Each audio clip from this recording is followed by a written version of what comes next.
வணக்கம்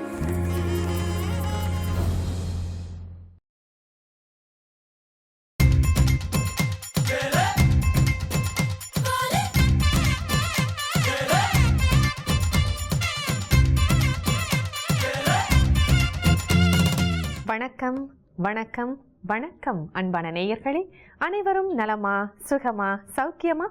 எங்கள் வீட்டு கொண்டாட்டம் நிகழ்ச்சியில் இணைந்திருக்கின்றோம்.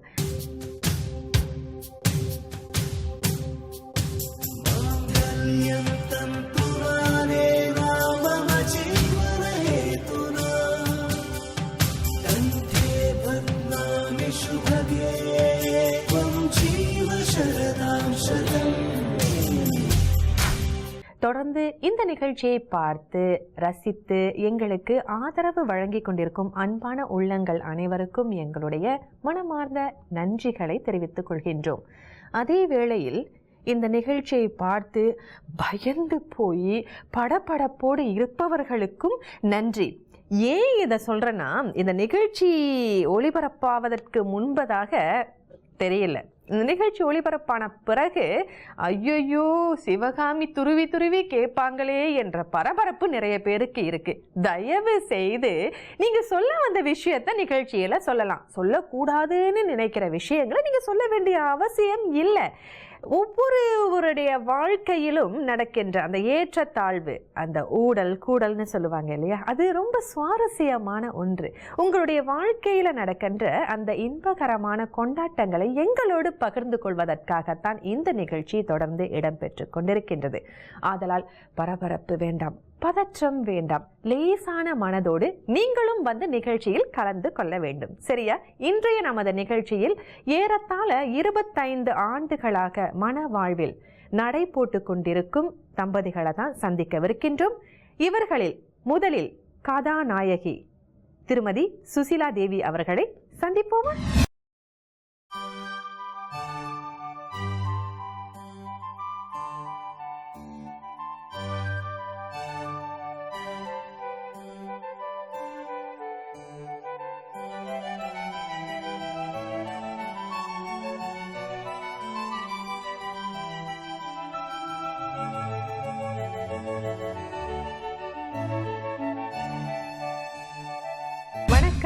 வணக்கம் சிவகாமி. இந்த நிகழ்ச்சியில வந்து எங்களோட கலந்து கொண்டமைக்கு மிக்க நன்றி.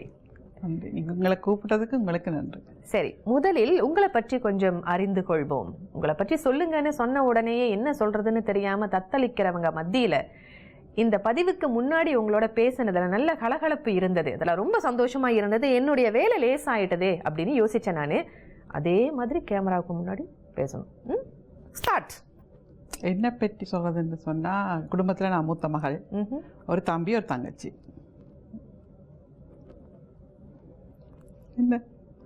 என்ன சொல்லி கூட்டிட்டு வந்தேன்?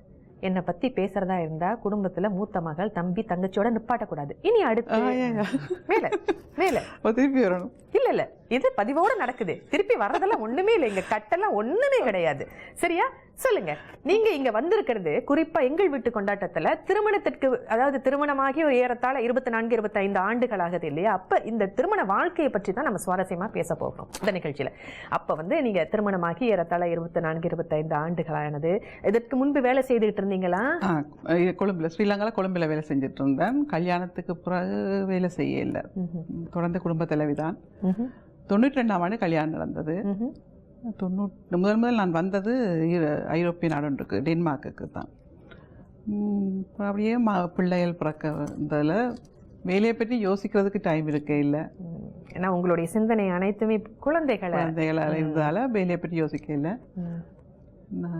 4 பிள்ளைகள், அவர்களுடைய பொழுது போச்சுது. சரி, இனி நிறைய பேச வேண்டாம், ஏன்னா அவர் வந்த உடனே இன்னும் நிறைய பேசுறது இருக்குது இல்லையா? அதனால அவரை அழைப்போம். இந்த நிகழ்ச்சியின் கதாநாயகியை சந்தித்து விட்டோம்.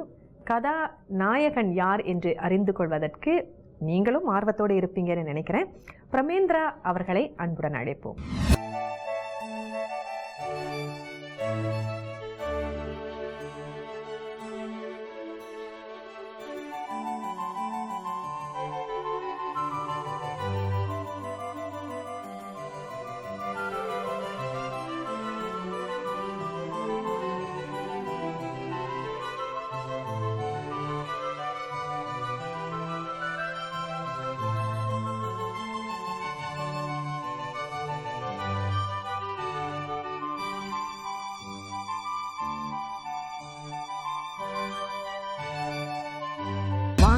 வாங்க. வணக்கம். வணக்கம். உட்காருங்க, அமருங்கள் சிம்மாசனத்தில்.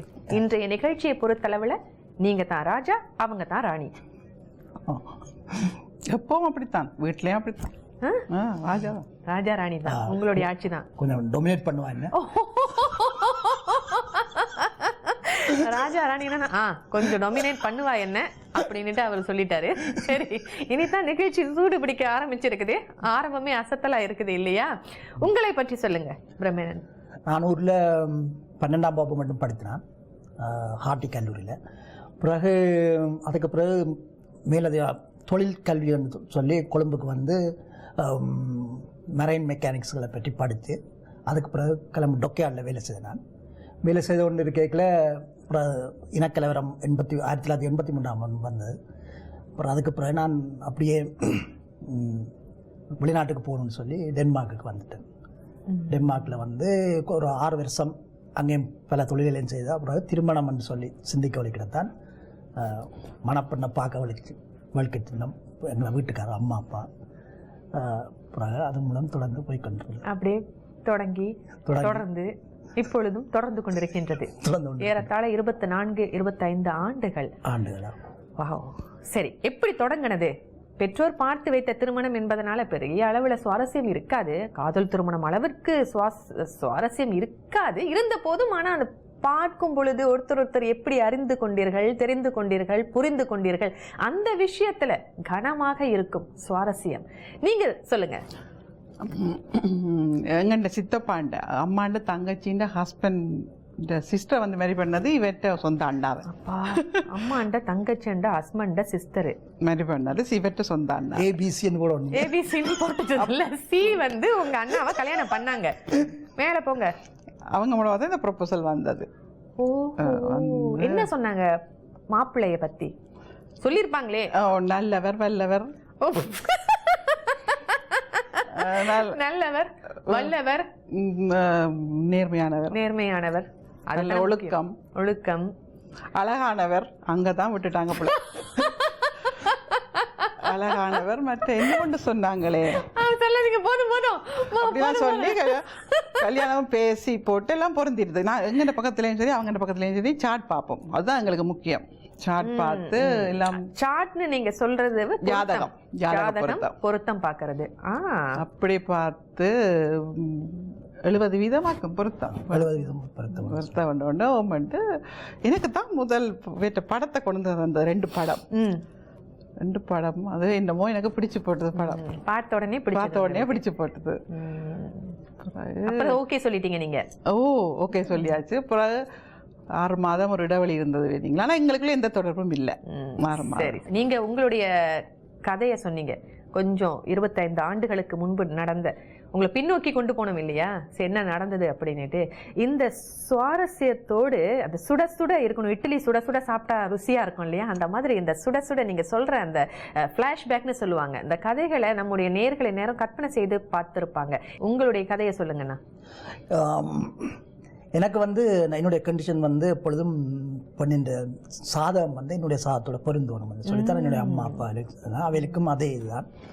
மற்றபடி எனக்கு பெண்களை என்ன மாதிரி அமையணும் என்று சொல்லி தெரியாது, அவ்வளோக்கு அறிவுகளை குறைவு. ஆனால் ஓரளவு அறிவு என்ன குறைவு? எத்தனை வயசு உங்களுக்கு கல்யாணம்? நான் கட்டைக்குள்ள 33 வயசுல உங்களுக்கு அறிவு போதாதோ? 16-17 வயசு பையன் பார்த்து ஒரு பொண்ணை கல்யாணம் பண்ணணும்னு சொன்னா, சரி எனக்கு இந்த விவரம் தெரியல அந்த விவரம் தெரியலன்னு சொல்லுவோம். 33 வயதுல எனக்கு கொஞ்சம் தெரியாது அப்படிலாம் கதை சொல்லக்கூடாது. உங்களுடைய எதிர்பார்ப்பு என்ன? பொண்ணு எப்படி இருக்கணும்னு நீங்க எதிர்பார்த்தீங்க? ஒரு பொண்ணு வந்து ஒரு மூக்கு மொழிமா இருக்கணும் இருந்தா மட்டும் உங்களுக்கு அந்த மாதிரி ஒரு சிந்தனை எல்லாம் இருந்தனா. சரி, இவங்களுக்கு முடியல என்ன குறைச்சல்? மூக்கு நல்ல கூர்மையான மூக்கு, என்ன குறைச்சல் அவங்களுக்கு? அதான் செலக்ட் பண்ணான். அதானே, சொல்லுங்க. அப்படி எனக்கும் படங்கள் அனுப்பினவேன். படம் அனுப்பி பார்த்து எனக்கு 7 செவ்வாய் அப்போ இந்த குட்டம் இருக்குன்னு சொல்லி அவருக்கும் செவ்வாயும் நல்ல இடத்துல இருக்கபடியால் 2 பேரும் வாழ்க்கை வந்து நல்லா போகும் என்று சொல்லி எல்லாரும் சொல்லிக்கணும். பொதுவாக சாத்திரம் சொல்வார்கள். அந்த ரீதியில் ஓகே நானும் ஓம் என்று சொன்ன பிறகு எனக்கு வந்து டென்மார்க்கில் இருக்கையில் என்ன வந்து இப்போ தராதரம் ஒன்று இருக்குத்தானே. நானும் ஓரளவு A level படித்தேன், அவவும் படித்தான்னு சொல்லி அந்த இது அதுவும் எனக்கு மேட்ச் பண்ணிச்சு. கல்வித்துறையில ஒரு ஒரு ஒரு அளவுக்கு அவங்க மேட்ச் பண்ணணும், அவங்க ஈடு கொடுக்கணும் அப்படின்னு எதிர்பார்த்தீங்க. கூட இருந்தா பிரச்சனை அப்படின்னு சொல்ல முடியாம மென்னு விழுங்கி அப்படின்னு பாடிறாரு. கூட இருந்தா பிரச்சனைன்னு சொன்னீங்கல்ல, இதை பத்தி நாம மேலும் பேச போறோம். இப்போ உங்களை நான் போட்டு வாட்டி எடுக்கல, சொல்லுங்க உங்க கதையை. நான் ஓம் என்று சொன்ன பிறகு அவர்களும் அதில் குடம்பட்டார்கள். அவர்களுடைய குடும்பம் சரி என்று சொல்லி எனக்கு ஸ்ரீலங்காவுக்கு போக முடியாது. அப்போ நான் வந்து சிங்கப்பூரில் அதுக்கு ஃபிக்ஸ் பண்ணினேன் இடம். சிங்கப்பூரும் எனக்கு வடிவாக தெரியாது. இதுக்கும் என்னோட 4 ஃப்ரெண்ட்ஸ் வந்து எனக்கு ஹெல்ப் பண்ணிச்சு, இன்ஃபர்மேஷன் தந்துச்சு. நம்ம இந்த மாதிரி செய்யலாம் உண்டு. அங்கே நாங்கள் ஒரு கோயில் ஒன்று இருக்குது, அம்மன் கோயில், ஸ்ரங்கன் ரோட்டில். அந்த கோயிலில் போய் இறங்கின உடனே லேண்ட் பண்ண உடனே கோயிலுக்கு போயிட்டேன். போய் அவர்கிட்ட ஐயாட்ட அப்படி சொன்னேன், இப்படி வேணும்னு. அவரே உடனே எல்லாம் பாசிட்டிவாக தான் சொன்னார். எல்லாம் பிரச்சனை இல்லை, நீங்கள் கோல் எல்லாம் தந்து எங்களுக்கு தெரியணும் என்று சொன்னார். சரி, நல்ல விஷயம். நீங்கள் போய் இறங்கிட்டீங்க, அவங்களுக்கும் பிடிச்சிருக்குன்னு சொன்னாங்க, உங்களுக்கும் பிடிச்சிருக்குன்னு சொல்லிட்டீங்க, ஜாதக பொருத்தமும் அழகா அமைஞ்சிருச்சுன்னு சொன்னீங்க. இனி அடுத்து என்ன நடந்தது என்பதனை அறிந்து கொள்வதற்கு முன்பதாக ஒரு சிறிய இடைவேளை. இடைவேளையின் பிறகு இணைந்து கொள்வோம். ஒரு சிறிய இடைவேளைக்கு பிறகு மீண்டும் உங்களை சந்திப்பதில் மிக்க மகிழ்ச்சி. நீங்கள் பார்த்து கொண்டிருப்பது லண்டன் யூகேவில் பதிவாகி கொண்டிருக்கும் எங்கள் வீட்டு கொண்டாட்டம் நிகழ்ச்சி. இந்த நிகழ்ச்சியில ஏறத்தாழ 24-25 ஆண்டுகள் மன வாழ்வில் வெற்றி நடை போட்டுக் கொண்டிருக்கும் தம்பதிகள். இப்போ இருவருமே கோயில் வரைக்கும் வந்துட்டீங்க. எங்க சிங்கப்பூர்ல கோயில் வரைக்கும் வந்துட்டீங்க. திருமணம் எவ்வண்ணம் இடம்பெற்றது நீங்க சொல்லுங்க. இவர் ஜூலை 1 92 வந்துட்டார். நாங்கள் வரக்குள்ள ஜூலை 5 தான் நாங்கள் ஸ்ரீலங்காலேருந்து, நான் என் அம்மா அப்பா தங்கச்சி, இவருடைய அம்மா அப்பா அக்கா எல்லாரும் வந்தோம். முதல் ஏர்போர்ட்டில் பார்த்தது. படத்துல பாக்குறதுக்கும் நேரடியா பாக்குறதுக்கும் எப்படி இருந்தாரு? அவருக்கு சரியான சுப்பு சந்தோஷம். அவருக்கு நல்லா இருந்தாரு. ஃப்ரெண்ட் சொன்னாராம் என்ன நல்லா இருக்குன்னு சொல்லி சொன்னேன்னு சொல்லி நல்லா இருக்கிறாங்கன்னு சொல்லி ஃப்ரெண்ட் சொன்னான்னு சொல்லி அந்த ஃப்ரெண்டே எனக்கு சொன்னார், தான் சொன்னேன்னு சொல்லி. அவர் சொன்னாராமா நல்லா தான் இருக்குது பொண்ணு பார்க்க. அப்படி 9 கல்யாணம் நடந்தது, ஜூலை 9, 92ஆம் ஆண்டு. யாரெல்லாம் வந்திருந்தாங்க நீங்க சொல்லுங்க. என்னுடைய அம்மா அப்பாவே, இவருடைய அம்மா அப்பாவே, அவங்க எங்களுக்கு ரிலேஷன்ஸ் கொஞ்சம் அவங்க சிங்கப்பூரில் இருந்தது. அவைகளுக்கும் குறிப்பிட்ட ஆள் சொன்னால் சரியான ஒரு சின்ன இடத்துல கோயிலுக்கு சின்ன ஒரு கோயிலுடைய இருக்குது. சிறிய இடம் தான், ஆனால் நான் ஆடம்பரமாக நடக்கல. ஒரு ஒரு 45 நிமிஷத்தில் கல்யாணங்கள் எல்லாம் முடிஞ்சது. அதுக்கான வீடியோக்களும் எடுத்தார்கள், படங்கள் எடுத்தார்கள். அதோடைய எங்களோட லைஃப் வந்து ஆரம்பமாயிட்டுது. ஜூலை 6 அதை சொல்ல மறந்துட்டேன். ஜூலை 6 ரெஜிஸ்டர் பண்ணிட்டோம் சிங்கப்பூரில் உள்ள ஸ்ரீலங்கன் எம்பசியில். சிங்கப்பூரில் இருக்கிற ஸ்ரீலங்கன் எம்பசியில் ஜூலை 6 ஜூலை 9 தான் கல்யாணம் விடு. சரி, தெரியாத ஒருவரை, அறியாத ஒருவரை, வெறும் புகைப்படத்தில் பார்த்த ஒருவரை திருமணம் செய்து கொண்டு அந்த திருமண வாழ்வில் அடி எடுத்து வைப்பது ஒரு பெரிய விஷயம். ஒரு பெண்ணை பொறுத்தளவில் ஆண்களுக்கு இருக்கலாம், ஆனால் அது ஒரு பெரிய சவால் இல்லைங்க. அதாவது பெண்களுக்கு பொதுவாக பெண்களுக்கு இருக்கிற அளவுக்கு ஆண்களுக்கு அந்த பெரிய சவால் இருக்காது. நீங்களாம் பொறுப்பு என்ற விஷயத்துலலாம் மன்னர்கள். ஆனால் பெண்களுக்கு அப்பா கிட்ட இருந்துட்டு அம்மா கிட்ட செல்லம் கொஞ்சிட்டு திடீர்னு ஒருவரோடு போய் வாழ்றது வந்து ஒரு பெரிய விஷயம். எப்படி இருந்தது அப்போ? இப்ப எல்லாம் அப்படின்னு சொன்னா இதுல வந்து அப்படி இருக்கலாம். ஆனா படத்தை பார்த்த உடனே இவரைத்தான் கட்டணும்னு சொல்லி விரும்பிட்டாங்க. அதாவது நீங்க என்ன சொல்றீங்கன்னா, படத்தை பார்த்தோன்னே இவரைத்தான் கட்டணும்னு அவங்க விரும்பிட்டதுனால இதுல பதற்றம் தேவையில்லை. இல்ல, படத்தை பார்த்த உடனே இன்னும் கனகாலம் பழகின ஒரு ஆள் மாதிரி ஒரு உணர்வு ஒன்று வந்தது. உண்மை பிடிச்சிருந்துச்சு, எனக்கு பார்த்த உடனே பிடிச்சிருந்துச்சு. ஓகேன்னு சொல்லி. ஏன்னா கல்யாணத்துக்குள்ள 23 வயசு, சின்ன வயசு. 23 வயசு. 23 வயது உங்களுக்குன்னு சொன்னீங்க, உங்களுக்கு 33 வயதுன்னு சொன்னீங்க. 10 ஆண்டுகள் வித்தியாசம் இல்லையா? 10 ஆண்டுகள்னா என்ன, இப்பெல்லாம் வந்து 20 ஆண்டு வித்தியாசத்திலேயே கல்யாணம் பண்றாங்க. இன்றைய நாள் இன்றைய காலகட்டத்தில் வந்து 20, 30, 15 இந்த வயசெல்லாம் கூடின வயது வந்து வேறுபாட்டில் கல்யாணம் பண்ணுறது பெரிய விஷயம் கிடையாது. சிலர் வந்து சின்ன வயது கணவருக்கு வந்து இன்னும் குறைவான வயதாக இருக்கலாம், அப்படியும் கல்யாணம் பண்ணுறாங்க. இதெல்லாம் ஒரு பெரிய விஷயமே இல்லை. மனசு ஒத்து போகணுங்க, அதுதான் முக்கியம். ஆனால் இந்த ஒரு விஷயத்தை உங்களோட நான் கேட்கணும் அப்படின்ட்டு விருப்பப்படுறேன். நீங்கள் சொல்லுங்கள், இப்போ 10 ஆண்டு வித்தியாசம்னு வரும் பொழுது பொதுவாக வந்து சின்ன பொண்ணு மாதிரி இருப்பாங்க. ஏன்னா நம்மளோட அப்போ உங்களுக்கு 30 வயசு நல்ல இந்த வயது, அவங்களுக்கு அப்போ தான் சின்ன. இப்போ உள்ள 20, 21 பண்ணி எனக்கு இதான் வேணும் அப்படின்ட்டு சின்ன பொண்ணு மாதிரி ரொம்ப அடம் பிடிக்கிற ஒரு தருணம் கூட இருக்கலாம். உண்மையா இது? அந்த வயதில் இல்லைங்க, அப்படிலாம் ஒன்றும் இல்லைன்னு சொல்லுவாங்க. எதிர்பார்ப்போட சொல்றது குறைவாக தான் இருக்கும். இதுக்கும் ஒரு இதை நான் சில வேளை அவருக்கு ஐஸ்பிளவும் வேண்டி கொடுத்துருக்கேன் சமாதானப்படுத்துறதுக்கு. அப்படி இப்படி வாங்க. அப்புறம் என்னுடைய குணங்களை பார்த்து அதுக்கேற்ற மாதிரி மாற வலிக்கிட்டான். குயிக்காக அந்த மாற வலிக்கிட்டோன்னா அது எனக்கு லவ்வாக போயிட்டுது. அப்படி மற்றபடி ஆளுக்கு முட்கோவம் கூட டக்குன்னு கோவம் வரும். அப்போ நான் அந்த எதுவும் முட்கோவத்தை நான் செய்வேன். பாத்திரத்தெல்லாம் உடைக்கிறதா அப்படி போறாக்குல ஒன்று தேவையில்லைன்னா டக்குன்னு இப்படி வேண்டாம் உண்டு.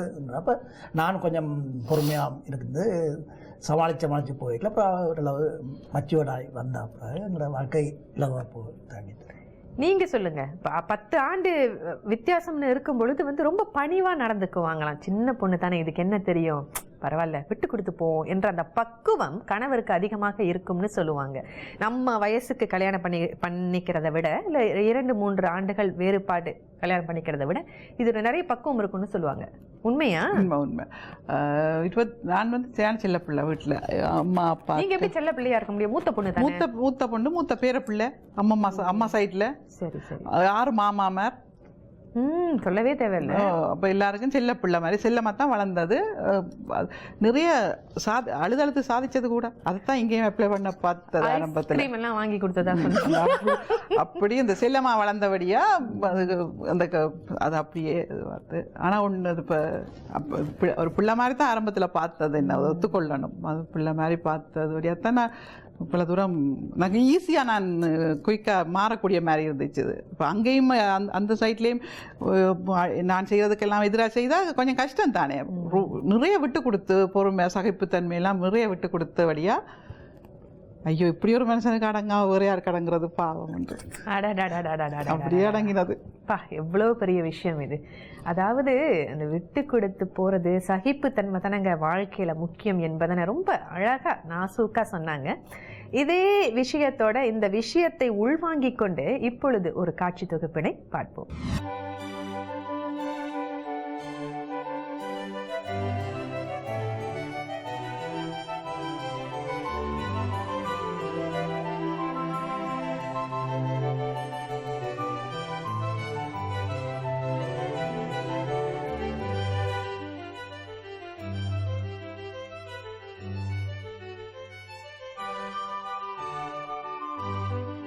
தொகுப்பினை பார்த்தோம், ரசித்தோம், சுவாரஸ்யமான விஷயங்களை பகிர்ந்து கொண்டிருக்கின்றோம். ஒருத்தர் ஒத்து போய் கொண்டிருக்கிற அந்த தருணத்தில் உங்களுக்கு குழந்தைகள் 4 பேருன்னு சொன்னாங்க இல்லையா?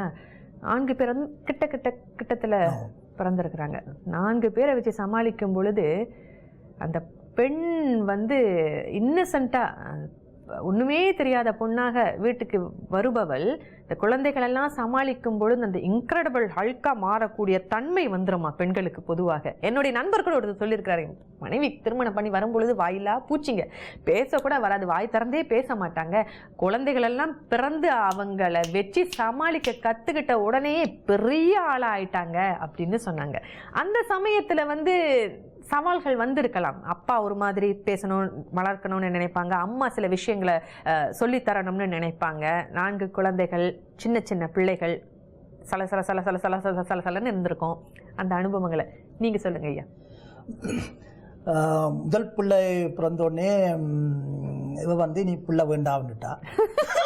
வேண்டாம்னு சொன்னாலும் மிச்சம் 3 எங்கிருந்து ஏன்னா அந்த அளவுக்கு அனுபவங்கள் கஷ்டம் இது. ஆனால் நாங்களும் அதை நிர்ணயிக்கிறாதானே. அப்போ தொடர்ந்து பிள்ளைகள் வரவழைக்கிறது.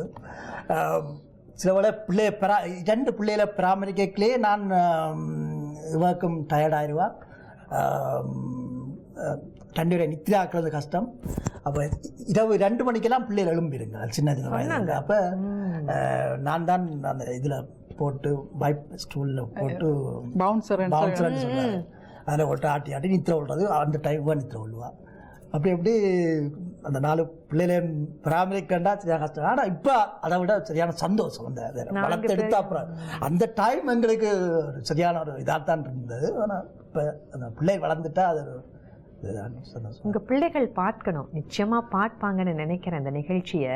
பிள்ளைகள் எல்லாம் பார்க்கும் பொழுது பெற்றோர் அந்த அந்த சவால்களை அவர்கள் கடந்து வந்த அந்த சவால்களை, சிரமம்னு சொல்ல வேண்டாம், சிரமம் என்ற வார்த்தையை பயன்படுத்துறது எனக்கு விருப்பம் இல்லை, அந்த சவால்களை சமாளிக்கும் பொழுது என்னென்று சமாளிச்சாங்கன்னு பிள்ளைகள் கேட்கணுங்க. அது மிகவும் அவசியம். நீங்க சொல்லுங்க, உங்களுக்கு எப்படி இருந்தது அந்த சூழ்நிலை?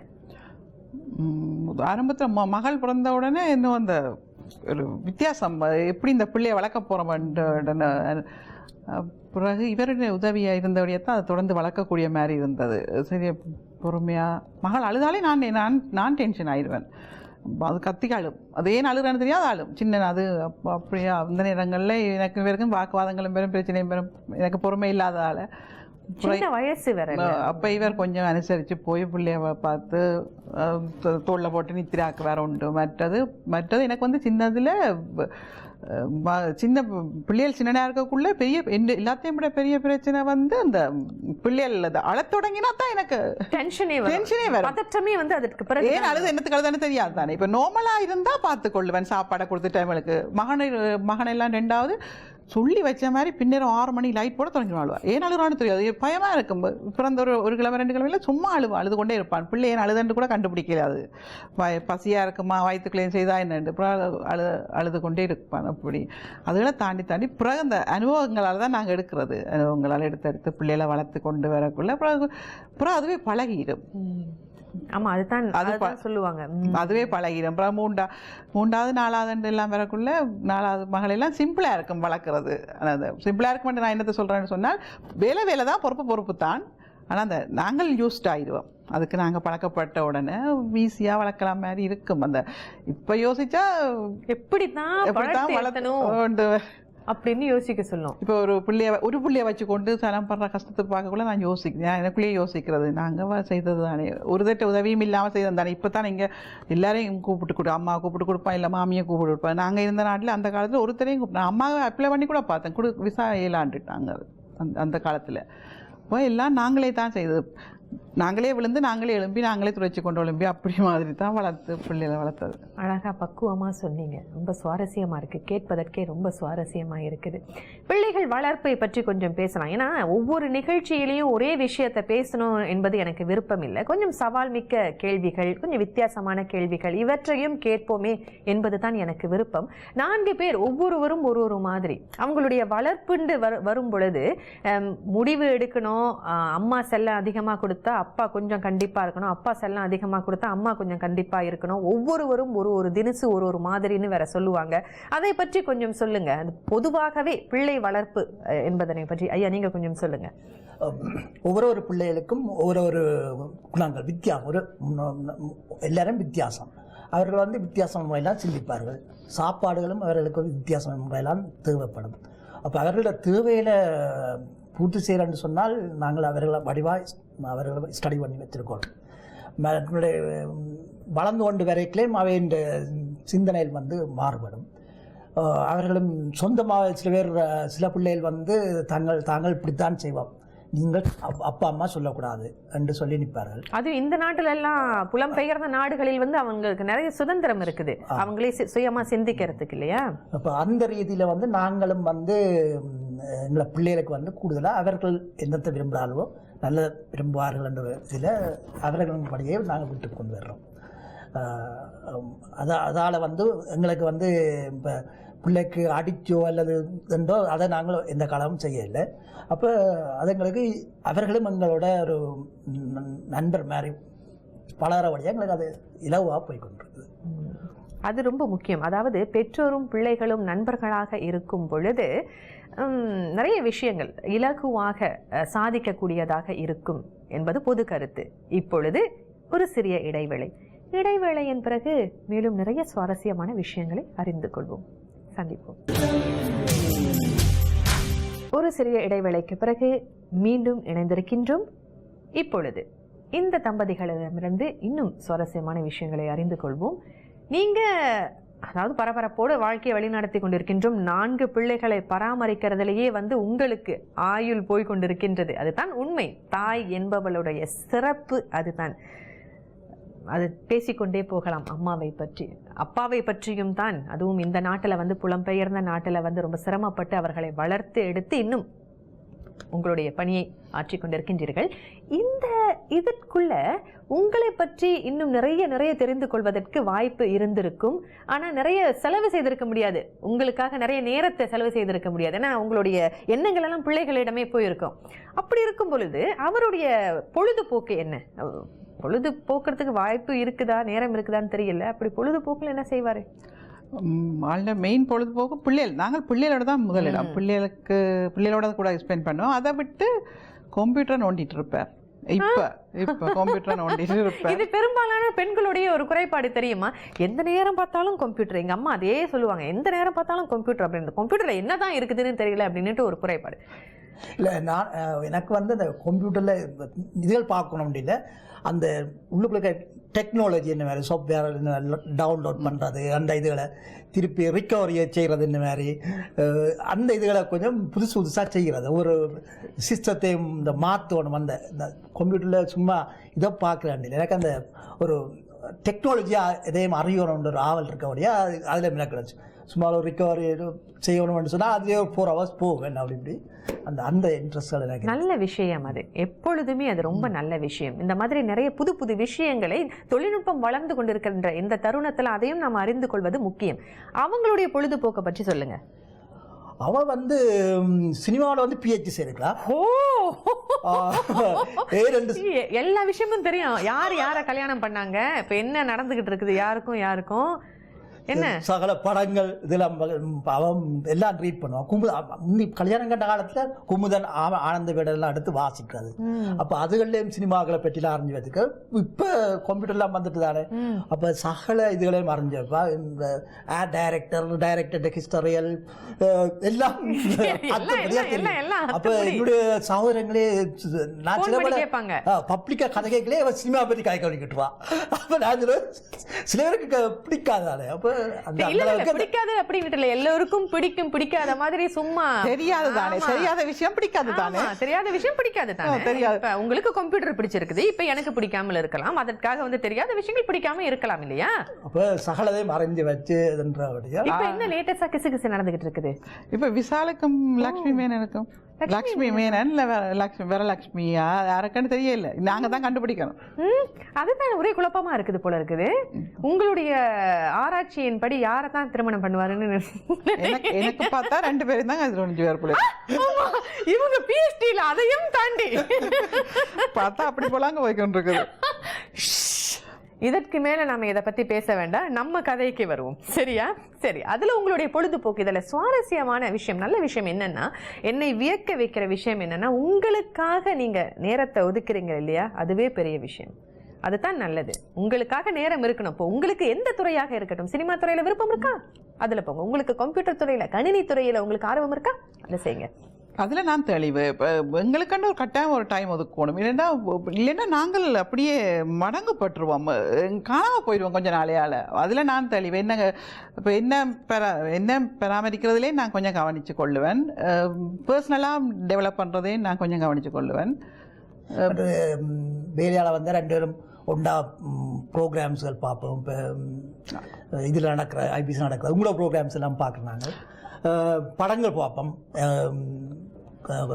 டிவியில் கொலை போட்டு அப்படி 2 பேரும் இரவு டைம் ஒரே வேலை. பிள்ளைகள் 2 பேரும் இருக்க மாட்டோம். அது எங்கள்ட ரிலேஷன்ஷிப்பே நாங்கள் வடிவாக வச்சுக்கொள்வோம். கதை என்னென்றாலும் இப்போ இவர் காலையிலேருந்து இரவு மட்டும் வேலைக்கு போயிட்டாருன்னா நான் காலையிலேருந்து இரவு மட்டும் வீட்டில் நடந்தது அவ்வளவு நான் சாப்பாடு கொடுத்து எல்லாம் சொல்லுவேன். இப்போ எதுவும் தெரியாது பிள்ளைகளை பற்றி. இப்போ இவர் இல்லாட்டி பிள்ளைகள் என்னோட தானே கதைப்பினோம். இப்போ கதைக்கக்குள்ள அவ்வளோ நியூஸும் அங்கால இப்போ வெளியில் படிக்கிற 3 பேர் வெளியிலேருந்து படிக்கணும். இப்போ ஃபோன் பண்ணி கதைக்கிறது எல்லாம் நான் இவருக்கு சொல்லுவேன், கூட கதைச்சு கொள்ளுவோம். அவையில் என்ன இதில் இருக்கணும்னு சொல்லி அவை என்ன ஒவ்வொரு வசனங்களும் எங்களுக்கு அது பெருசாக இருக்கும். அவை எங்களை சிந்திக்கிறோம்னு சொல்லி அப்போ அதை எனக்கு சொல்கிறால நாங்கள் ஒன்றில் நான் தெளிவு. இப்போ எங்களுக்கு நாங்கள் இப்போ எந்த வட்டம் சரியான சின்ன, எனக்கு பிள்ளைகளும் கணவர் தான், இந்த வட்டம் ஃப்ரெண்ட்ஸ் சர்க்கிளும் சரியான குறைவு.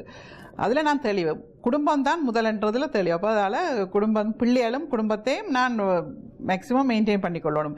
இப்போ நாங்கள் பிள்ளைகளையும் விடையில, அதுக்கு பிள்ளைகளும் எங்களுக்கு பிள்ளைகளை விடையிலான்னு சொல்கிறது என்னென்னு சொன்னால், இப்போ கவனிப்பு குறைஞ்சால் பிள்ளைகளை விட்டுட்டு பிறகு கவலைப்படக்கூடாது. அப்போ அது அந்த வகையில் நாங்கள் நினைக்கிறேன், அதிர்ஷ்டசாலின்னு தான் நினைக்கிறேன். பிள்ளைகள் எல்லாம் எனக்குள்ளது இருக்குதுன்றது ஒரு சின்ன சந்தோஷம்.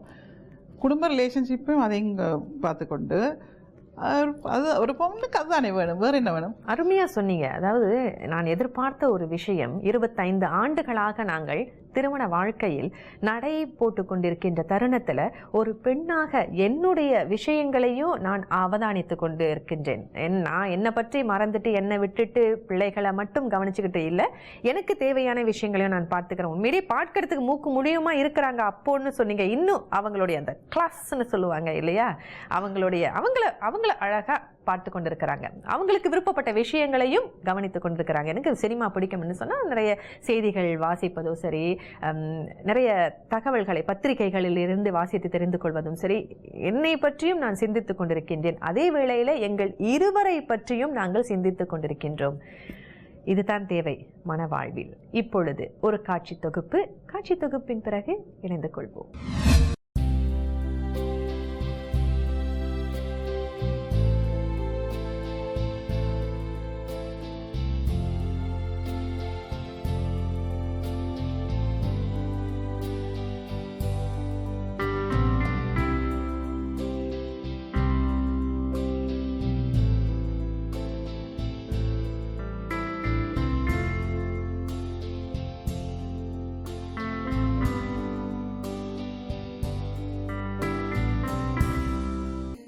ரொம்ப விறுவிறுப்பாக போய்கொண்டிருக்கின்றது.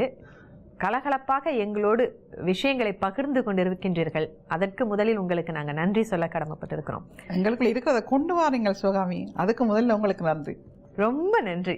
இப்படி இந்த கெமிஸ்ட்ரின்னு சொல்லுவாங்க, இப்படி ஒத்துழைக்கணும் ஒருவருக்கொருவர். ஒவ்வொரு நிகழ்ச்சியும் வெற்றிகரமாக இருக்கணும்னு சொன்னால் அது நிகழ்ச்சியை படைத்து கொண்டிருக்கும் எங்கள் கையில் மட்டுமல்ல, முன்னாடி தெரியாம பின்னாடி உழைத்து கொண்டிருக்கும் தொழில்நுட்ப கலைஞர்களிடம் மட்டுமல்ல, இந்த நிகழ்ச்சியை பார்த்து கொண்டிருப்பவர்களுக்கு அந்த சுவாரஸ்யத்தை வழங்கி கொண்டிருக்கும் உங்கள் கைகளில் தான் அதிகமாக இருக்கின்றது. அந்த வகையில் சிறப்பாகவே இன்று செயல்பட்டு கொண்டிருக்கின்றீர்கள். ஒரு விஷயம் நம்முடைய உரையாடலில் நான் கவனித்த ஒரு விஷயம், அந்த ஜோதிடம், சாஸ்திரம், சம்பிரதாயம் இவற்றில் எனக்கு நிறைய நம்பிக்கை இருக்குது அப்படின்னு சொன்னீங்க. இது இப்பதான் வந்ததா இல்லை அப்ப இருந்தே? எனக்கு ஒரு 15 வயதிலேயே அந்த ஒரு ஃபிலோசபிக்கல் மைண்ட் ஒன்று இருக்கிறது. அதில் நான் நினைக்கிறேன்னு சொன்னால் அது ஒரு ஜீன்ஸ்லேயும் இருக்குமுண்டு. அப்போ எனக்கு அதில் ஒரு என்ன அறியாத ஒரு ஆர்வம் இருக்கிறது. அப்போ சின்ன அந்த வயதுகளிலே சீதாராமன் நியூமாலஜி புத்தகங்கள், அஸ்ட்ரோ பாலதீவின்னு சொல்லி சோதனை புத்தகங்கள் இதில் எடுத்து வாசிப்பேன். இப்போ வாசித்து அது எனக்கு சரியான நம்பிக்கை. அந்த இதுதான் உலகத்தை இயக்குதுன்ற ஒரு என்ன தனிப்பட்ட ஒரு நம்பிக்கை. இந்த நவக்கிரகங்கள் எங்களை இயக்குதுன்றது எனக்கு ஒரு தனிப்பட்ட சரியான ஒரு நம்பிக்கை. இது ஏன் நான் கேட்குறேன்னு சொன்னால், திருமணம் என்று வரும் பொழுது பெரும்பாலான பெற்றோர் இந்த விஷயத்தில் முக்கியத்துவம் தந்துட்டு இருக்கிறாங்க. இன்றும் அதற்கு முக்கியத்துவம் வழங்கி கொண்டிருக்கின்றார்கள். ஆனால் இளையவர்கள், இளைய சந்ததியினர், இவர்களுக்கு பெரிய அளவில் இந்த விஷயத்தில் ஆர்வம் இருக்குதா இல்லையான்னு சொல்ல முடியாது. பெற்றோருடைய வற்புறுத்தல்னால இதில் இணைந்துக்கிறாங்களே தவிர பெருசா இவங்க இதில் அக்கறை செலுத்துறது இல்லை. அதை ஏன் இது இவருடைய ஆலோசனைன்னு நீங்கள் நினைக்க வேண்டாம். கருத்து பரிமாற்றல், அதாவது கருத்தென்று வரும் பொழுது இதில் சரி தவறு என்று எதுவுமே கிடையாது. இவங்களுக்கு என்ன தோணுதோ, இவங்க என்ன நினைக்கிறாங்களோ அதை தான் நாம் இந்த நிகழ்ச்சியில் பகிர்ந்து கொண்டு இருக்கின்றோம். இதில் நம்பிக்கை இருப்பவர்களும் இருக்கலாம், இல்லாதவர்களும் இருக்கலாம். அந்த வகையில் ஏன் இந்த திருமணத்தின் போது எதனால் அந்த பொருத்தம் அவ்வளவு முக்கியம்னு நினைக்கிறீங்க? ஏன்னு சொன்னால் எங்களோட வாழ்க்கையில் எப்பொழுதும் ஏற்றம் தாழ் இருக்கும். இப்போ சில வீழ்ச்சியும் அடைவோம். இப்போ கன்னடங்களில் கூடல் எல்லாம் இருக்கும். அப்போ இப்படியான இடங்களில் நாங்கள் சில விட எங்களால் குடும்பங்களில் கஷ்டங்கள் வரும். அப்போ ஒருவருடைய பலன், என்னுடைய பலன் நல்ல ஒரு திசை, யோக திசைன்னு சொல்லுவேன். அந்த டைம் நடக்கல என்னுடைய கூட இருக்கும். ஒரு அடுத்த துணைவின் இது குறைவாக இருக்கலாம். ஒரு காலத்தில் இவையின் கூடவாக இருக்கும், எங்களோட குறைவாக இருக்கலாம். அப்போ இது ரெண்டும் எங்களோட வாழ்க்கையை கொண்டு போய்க்கல பேலன்ஸ் பண்ணி எங்களை ஓரளவு சிறப்பான வாழ்க்கையை அமைக்கும் என்று ஒரு நம்பிக்கை எனக்கு இருக்குது. அது நான் அனுபவ ரீதியாகவும் பார்த்துருக்கிறேன்.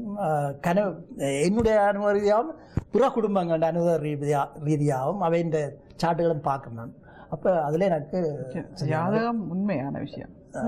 உண்மையா அது ஜாதகம் நம்பிக்கை உள்ளவர்களுக்கு தான், நம்பிக்கை இல்லாதவர்களுக்கு ஒன்றும் செய்ய முடியாது. ஆனால் அதுதான் போல இருக்குது அந்த விஷயம். அதனுடைய ரகசியம் என்னன்னு சொன்னா, வீழ்ச்சி ஒருவருக்கு வரும் பொழுது இன்னொருவருடைய பலன் நல்லா இருந்ததுன்னா அது தழுவி அணைத்து கொள்ளும் இன்னொருவரை என்பதுதான் அதனுடைய ரகசியம்.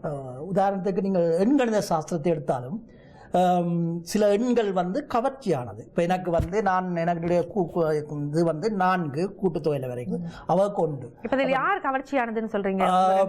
கவர்ச்சி என்று சொன்னா ஒருத்தர் கவர்ச்சி, ஒரு கவர்ச்சி. நான் அடிபட்டாலும் சில வேளை நான் மடங்கிடுவேன். அவ பேசினாலும் நான் எதிர்த்து தண்ண மாட்டேன். அந்த இதுகள் இயற்கையாகவே இருக்கும். நாங்கள் ஏன் அது அப்படி நெக்க வேண்டும் எங்களுக்கு தெரியாது. அந்த பவர் அது இருக்கு.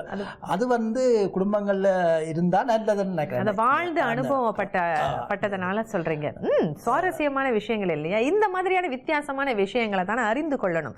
25 ஆண்டுகள் நாங்க குடும்ப வாழ்க்கையில இணைந்திருக்கின்றோம் என்று வரும் பொழுது சின்ன சின்ன விஷயங்களை பற்றி மட்டும் கேட்காம கொஞ்சம் பெரிய பெரிய விஷயங்களை பற்றி கேட்டு அறிந்து கொள்வோமே என்ற ஒரு சின்ன ஆசை தான் நீங்களும் கேட்டு ரசித்திருப்பீர்கள் நினைக்கிறேன். இப்பொழுது ஒரு சிறிய இடைவேளையின் பிறகு இணைந்து கொள்வோம்.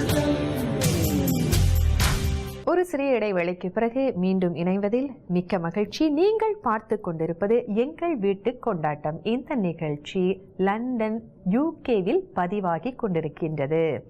சரி, நிறைய விஷயங்கள் வித்தியாசமான கருத்துக்களை இன்றைய நமது நிகழ்ச்சியில பகிர்ந்து கொண்டோம் இல்லையா? அதுல ஒன்று தான் ஜோதிடமும். அது இதுவரைக்கும் என்னுடைய நிகழ்ச்சிகளில் நான் பேசலை, அந்த கருத்தினை நான் கொண்டு வரலை. இன்றைய நிகழ்ச்சியில் கொஞ்சம் வித்தியாசமாக இருந்ததுன்னு நினைக்கிறேன். நம்ம நேயர்களும் அதை ஒத்துக்கொள்வாங்கன்னு நினைக்கிறேன். சரி, அவரிடம் உங்களுக்கு பிடித்த விஷயங்களில் 1 2 பிடிச்ச விஷயம் என்று எடுத்த உடனே சொல்ல போகிறோன்னு சொன்னால் ஒவ்வொன்றை கவனிப்பார். இப்போ நான் சாரி கொடுத்தாலும் ஒவ்வொன்றையும் கவனிக்கிறது கூட. இப்போ இது எனக்கு கூடாது நல்லதுன்னு சொல்கிற விஷயம் ஒன்று இருக்குது, எனக்கு அது பிடிக்கும். ஏன்னா இப்போ வெளியாக்க சொல்ல மாட்டேன் தானே, சொன்னாலும் சும்மா நல்லா இருக்குது அப்படின்ட்டு சும்மா சொல்லுவாங்களே தவிர உண்மையாக சொல்கிறாங்களா அப்படின்னு நமக்கு தெரியாது. இப்போ எடுத்த உடனே நான் அதை தான் நான் சொல்வேன். அது எனக்கு சரியாக பிடிக்கும்.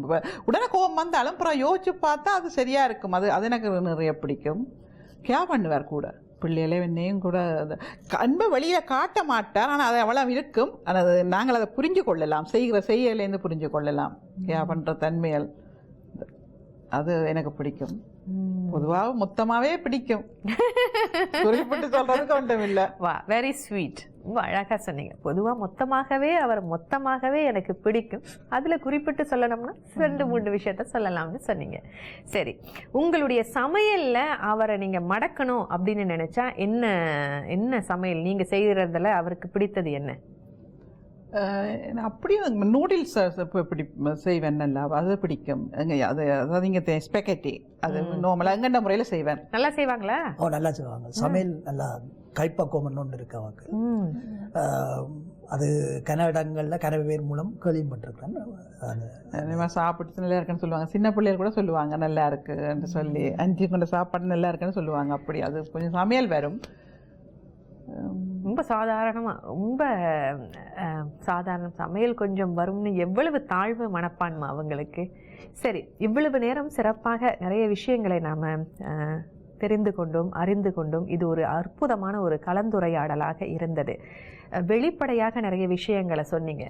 யோசிச்சு சொல்லலாமா வேண்டாமான்னு நினைக்காம வெளிப்படையாக எங்களோடு பகிர்ந்து கொண்டீங்க. இந்த பகிர்தல் தான் இந்த நிகழ்ச்சியின் வெற்றி. அந்த வகையில் இப்பொழுது திருமணம் செய்து கொள்ள விரும்பும் இளையவர்கள் அல்லது திருமண வாழ்க்கையில் தத்தளித்து கொண்டிருக்கும் சிலருக்கு இது ஒரு அறிவுரை, ஆலோசனை என்று நினைக்க வேண்டாம். பொதுவாக என்னுடைய நிகழ்ச்சியில் நான் சொல்கிற ஒரே விஷயம் இதுதான். ஆனால் கருத்தினை நாம பகிர்ந்து கொள்ளலாம். கருத்து பகிர்தல்னு சொல்லுவாங்க இல்லையா?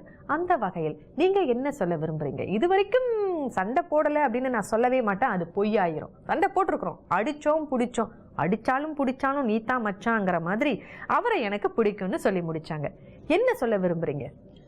நான் நினைக்கிறேன் ஒருவருக்கொருவர் சரியான விசுவாசமாக இருக்கணும். பொய்யல் அதுகள் சொல்லக்கூடாது, அளவு ஒன்றை மறைக்கக்கூடாது. மறைக்காமல் விசுவாசமாக ரெண்டு பேரும் இருந்தோம்னாலே, அந்த மனப்பக்குவத்தை இருந்தோம்னாலே அது ஒரு நல்ல குடும்பமாக போகும்னு நான் நினைக்கிறேன். அதுதான் நான். நீங்கள் சொல்லுங்கள். இவர் விசுவாசமாக சொல்கிறார், அது முக்கியம். மற்றது புரிந்துணர்வும் சகிப்புத்தன்மை. புரிந்துணர்வு எடுத்த உடனே வராது. முதல் சகிப்பும் பொறுமையும் இருக்கணும். சகிப்பும் பொறுமையும் இருந்தால் தான் அதுதான் அப்புறம் ஒரு கட்டத்தில் புரிந்துணர்வாக வரும். இப்போ முதல் ஒரு ஆள் பிள்ளைகளே ஏற்றுக்கொள்ளணும். இப்போ என்ன பிரச்சனைண்டா, இப்போ நிறைய குடும்பங்கள் பிரிகிறதுக்கு காரணம் அந்த ஒரு ஆள் ஏற்றுக்கொள்ளாததால தான் டக்குன்னு அது பிரேக்கப் ஆகுது. அதில் ஏற்றுக்கொண்டு இது போகும், இதுக்கு கனகாலத்துக்கு போகும்ன்ற ஒரு நம்பிக்கையை வச்சுக்கொண்டு புரிந்துணர்வோடு போகணும். அது எடுத்த உடனே தூக்கி வெறியக்கூடாது, இது சரி வராதுன்ட்டு டிசைட் பண்ணக்கூடாது. சிலது டக்குன்னு ஒரு கம்பியை வளைக்கிற மாதிரி வச்சுக்கொள்ளுங்களேன். சிலது கம்பி டக்குன்னு வளையும், சிலது கொஞ்சம் அடிச்சு கொஞ்சம் லேட்டாக தானே வளையும். அப்படி இவர் இப்படி வளைஞ்சாரா? இல்ல, நான் தான் வளைஞ்சேன்னு சொல்லுவேன். அவர் தான் வளைச்சார், நான் வளைஞ்சேன். சரி, அவர் தான் வளைச்சாரு, நான் வளைந்தேன் என்று அழகாக அவருடைய கருத்துக்களை எங்களோடு பகிர்ந்து கொண்டார்கள். இந்த நிகழ்ச்சியில யதார்த்தமாக எங்களுக்கு இந்த நிகழ்ச்சியை வழிநடத்தி தந்தமைக்கு உங்களுக்கு ஐபிசி தமிழ் தொலைக்காட்சி சார்பாக எங்களுடைய நன்றிகளை தெரிவித்துக் கொள்கின்றோம். அதே நேரம் உங்களுக்கும் எங்களுடைய உணர்வுகளை மற்றவர்களோட பயந்து கொள்றதுக்கு சந்தர்ப்பம் உங்களுக்கும் நாங்கள் நன்றியை தெரிவித்துக் கொள்கிறோம். நன்றி சிவகாமி. உண்மையாக நிறைய விஷயங்களை கதைக்க விட்டதுக்கு, மனம் திறந்து கதைக்க விட்டதுக்கு முதல்ல ஐபிசி தமிழுக்கு, சிவகாமிக்கும், இதனுடைய தயாரிப்பாளர்கள் அத்தனை பேருக்கும் மிக்க நன்றி. அதுதான் இந்த நிகழ்ச்சியின் வெற்றி, இந்த நிகழ்ச்சியின் சுவாரஸ்யம்.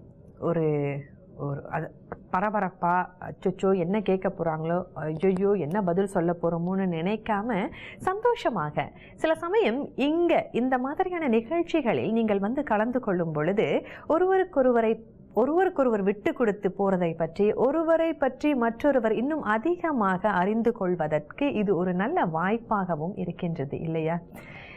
விஷயங்களை வெளியில சொல்றதுக்காக ஒரு நிகழ்ச்சிக்கு நாம போகணுமா அப்படின்னு நினைக்க வேண்டாம்.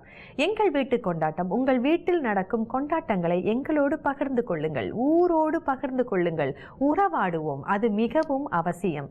இந்த நிகழ்ச்சி இத்துடன் ஒரு நிறைவை நாடுகின்றது. இனி மற்றொரு எங்கள் வீட்டு கொண்டாட்டம் நிகழ்ச்சியில் உங்கள் அனைவரையும் சந்திக்கும் வரை அன்புடன் உங்களிடமிருந்து விடைபெற்றுக் கொள்கின்றேன். உங்கள் சிவகாமி விநாயகன். சந்திப்போம்.